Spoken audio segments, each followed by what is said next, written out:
Sebagaimana kita bincangkan sebelumnya, bahwa korupsi adalah sebuah perilaku. Dan perilaku itu bagaimanapun terbentuk dari proses belajar, peniruan, dan kebiasaan yang timbul akibat kondisi lingkungan, baik itu lingkungan keluarga, sosial masyarakat sekitarnya, instansi pendidikan, atau lembaga tempatnya bekerja.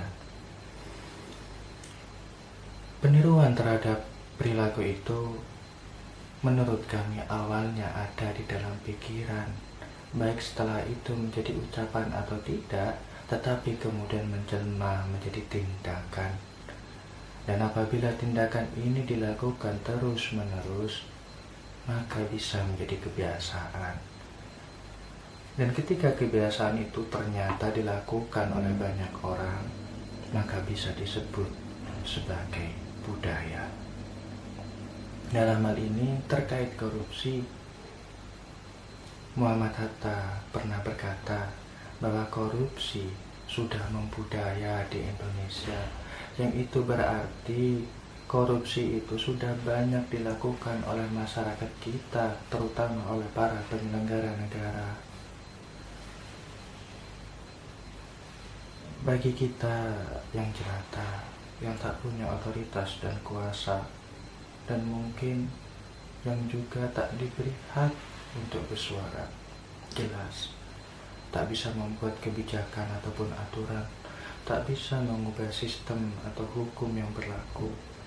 Tetapi itu bukan berarti sama sekali tidak ada hal yang bisa kita lakukan untuk ikut berpartisipasi dalam meminimalkan perilaku korupsi, dalam rangka tanggung jawab kita sebagai manusia yang berakal dan bermoral. Kami berasumsi, sekali lagi ini hanya pendapat, bahwa perilaku seseorang itu terutama sangat dipengaruhi oleh lingkungan keluarganya.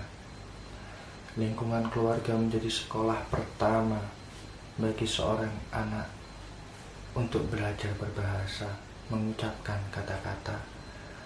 Lingkungan keluarga menjadi sekolah pertama bagi seorang anak untuk belajar terkait moral, etika, dan tata susila. Hasil dari pembelajaran di keluarga inilah yang kemudian digunakan oleh seorang anak itu untuk berinteraksi di dalam sosial masyarakatnya.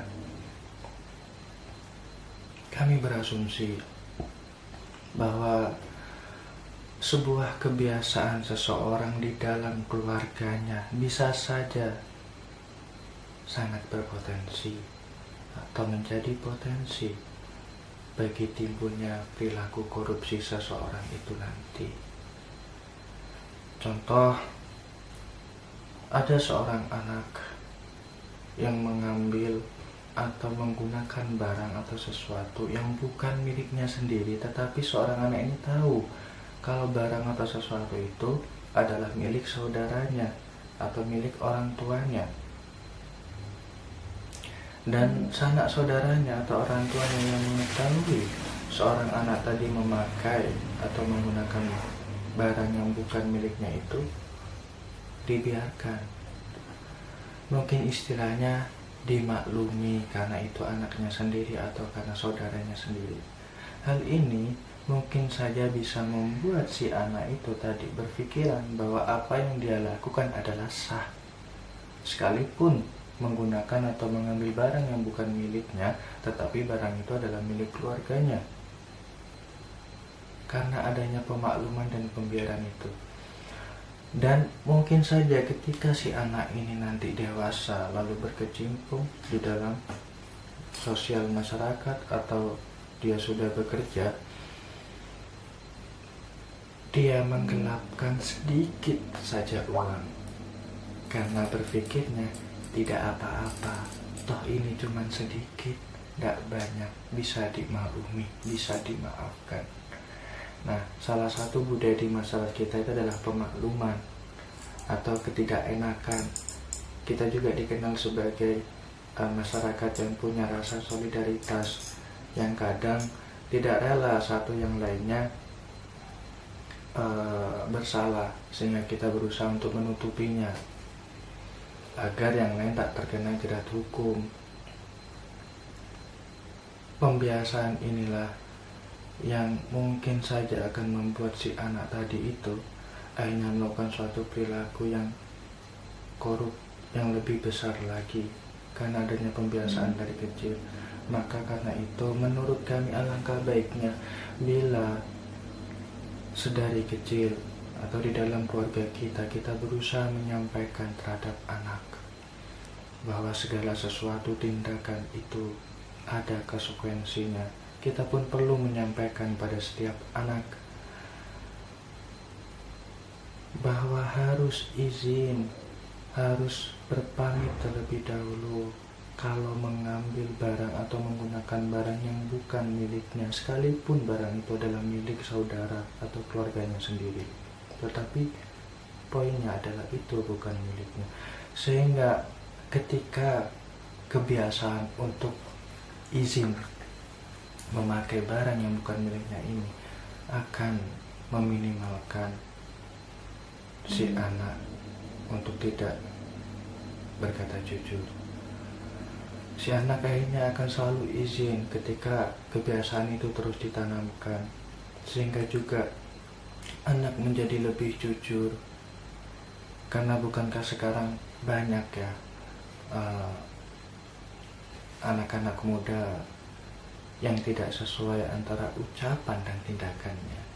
Ketika ditanya mau kemana, jawabnya ke utara, ternyata kita jalannya ke selatan.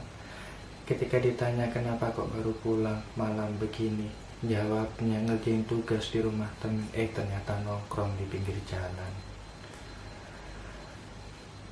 Perilaku tidak jujur itu mungkin saja dia lihat, dia contoh dari kebiasaan yang ada di dalam keluarganya.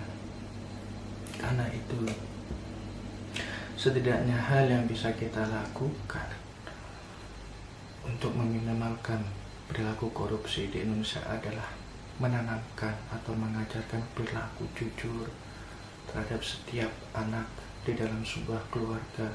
Sebagai anak muda juga misalnya, kita bisa mendorong untuk terbangunnya komunitas-komunitas pegiat anti korupsi.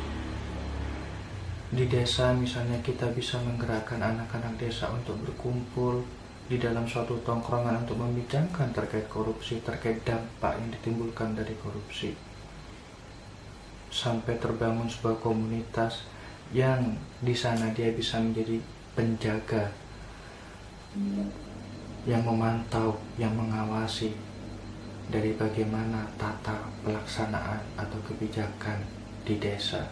Dalam kondisi pandemi saat ini misalnya juga bisa kita mendorong para pemuda-pemuda desa untuk memantau, mengawasi terkait penyaluran dana bantuan sosial itu agar tepat sasaran. Sehingga dengan begitu kita harapkan akan terbentuk sinergitas dan paralelitas antara pencegahan dan penindakan terhadap korupsi yang terintegrasi ke dalam seluruh lapisan elemen masyarakat, yang pada akhirnya mungkin kelak akan bisa menjadi suatu upaya dalam mengalami korupsi secara individual, struktural, dan kelembagaan. Namun kita juga harus bersabar dalam mengusahakannya. Kita juga harus benar-benar mengupayakannya dan bersabar dalam menjalankan setiap usaha-usaha itu. Karena bagaimanapun dalam setiap cita-cita atau usaha sangat mungkin ada kerikil yang menghalanginya. Tetapi yang terpenting adalah bagaimana kita tidak terhalangi oleh kerikil-kerikil itu. Dan benar, semoga korupsi 5-10 tahun mendatang bila kita menanamkan rasa jujur, berkata yang sesuai antara ucapan dan tindakan itu pada anak-anak yang kini masih usia belasan tahun, bahwa kelak ketika dia menjadi dewasa, berbaur di dalam masyarakatnya, masuk ke dalam suatu lembaga atau instansi pemerintahan, dia juga akan berperilaku jujur. Sehingga bisa meminimalkan perilaku korupsi di masa depan nanti. Semoga.